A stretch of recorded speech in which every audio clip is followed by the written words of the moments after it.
Hello and welcome to day 7 of the Printmas Advent Calendar. Thank you for joining today. It's the 7th of December 2020 for my quick Dark Shed Live episodes as we head through the month of December and all the way through to Christmas Day. So first up today, I'm just going to dive straight into what I'm doing because part of that process, it just needs to sit there for a while. So I'll come back to my usual shout outs and stuff in a second. Let's just get through this. Firstly, don't forget to like, subscribe to the channel and follow me on Twitter and Instagram at The Dark Shed to stay updated with what is going on here and with my other work.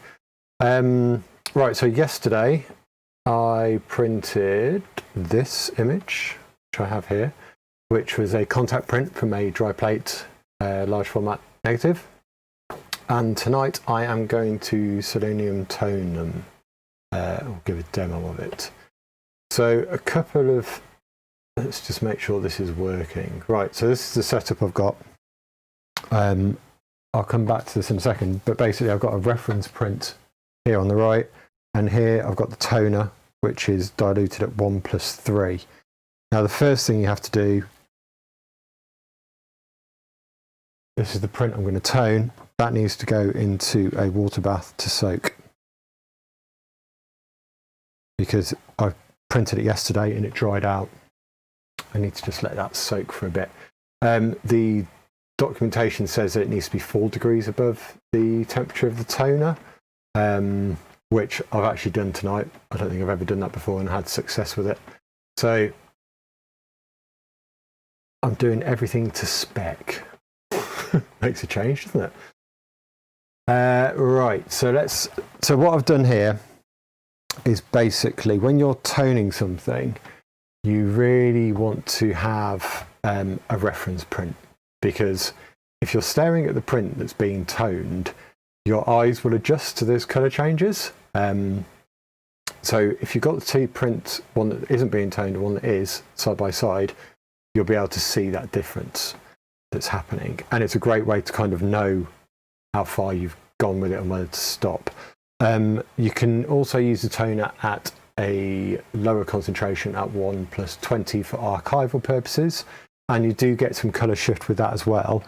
I'm just doing it at 1.3 because you get 1+3 because you get the most dramatic colour change with that. So now that's soaked, I'm going to go and stick it in the toner. So what I've got here is the tray, obviously with the toner in.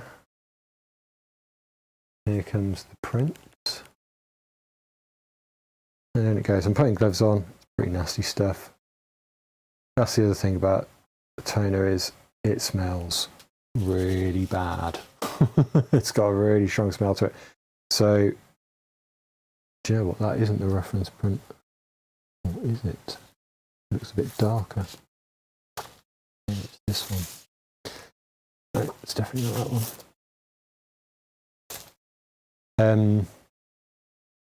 Yeah, it smells really bad, so you really want good ventilation when doing this. That's looking a little bright. Let's just try and turn this down. So you might already be able to see it changing very slightly.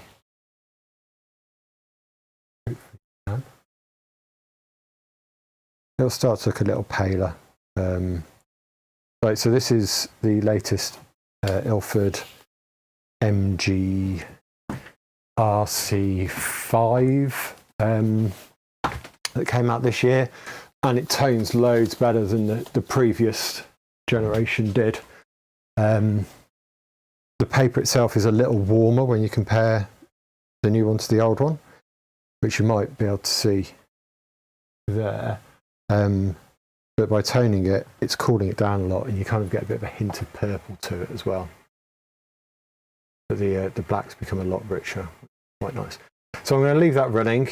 I haven't put a timer on. Like for consistency, if you're doing a load of prints and you want them all the same, then you want to make sure your temperatures are fixed and your timings are fixed for all this. But we're just doing this visually, just as an example of what happens.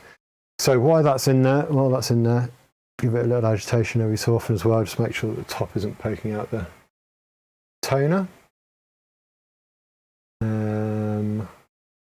See if there's anything else I was going to say about it. Yeah, so basically you can do it at the time of the print. So you do day of your fix, give it a quick wash, then you can go in the toner straight away. Or if you want to batch all your toning at the same time with all your dry prints, you can then just re-soak them after they're fully dried and then tone them. If you want to do it all in one step, all at the same time. Right, so let's just go on to today's shout out. Today's shout out is for, that's my streaming page, is for Cafe Royal Books, which is run by a guy called Craig Atkinson. They publish weekly, what do they say, limited edition photo books and zines focusing on preserving and making accessible British documentary photography. So they publish about 70 books a year, and then they do these massive archive box sets as well, and they're awesome. So I've got a stack of them. I've been sorting out my photo books. I've just found a stack of them today and I've forgotten how great they are. So check them out if you're into your documentary photography. A lot of them are black and white. But they do show into colour. Most of them are shot on film, just simply because of the age. I think there are some more modern ones as well of recent photographers. But check out the webpage and see if anything takes your fancy. Right, so next let's have a quick look at the toning. So you should be able to see the colour shift quite dramatically now. I've taken my glove off so you can't move it into place. But yeah, you should be able to see those differences. Next up, we have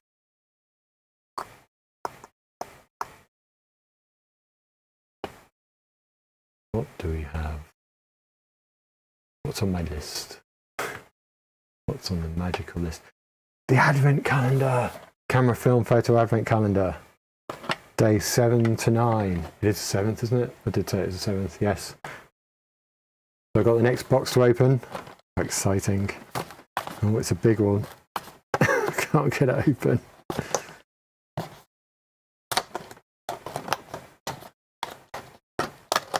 What's in here? It's a roll of 35mm film. And it is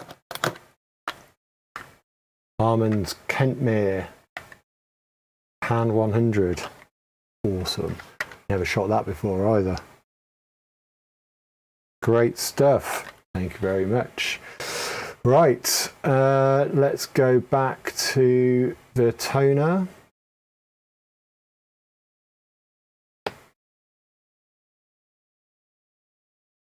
Check that out.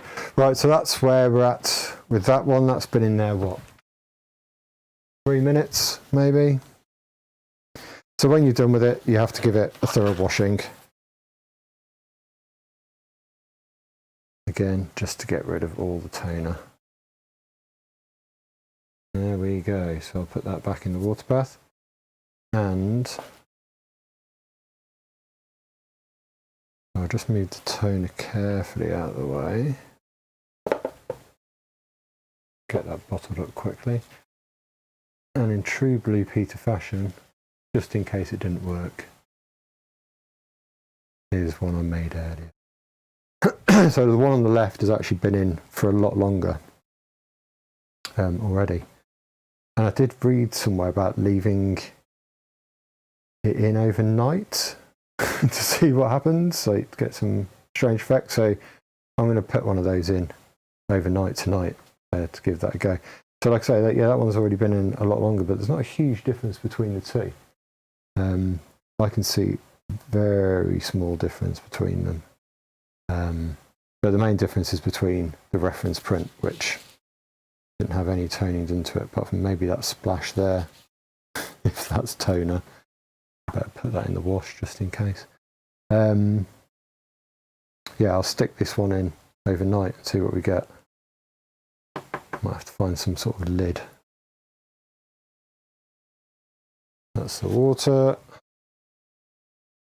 Bring the toner back over. So yeah, stay tuned to see what happens to that in 12 hours time.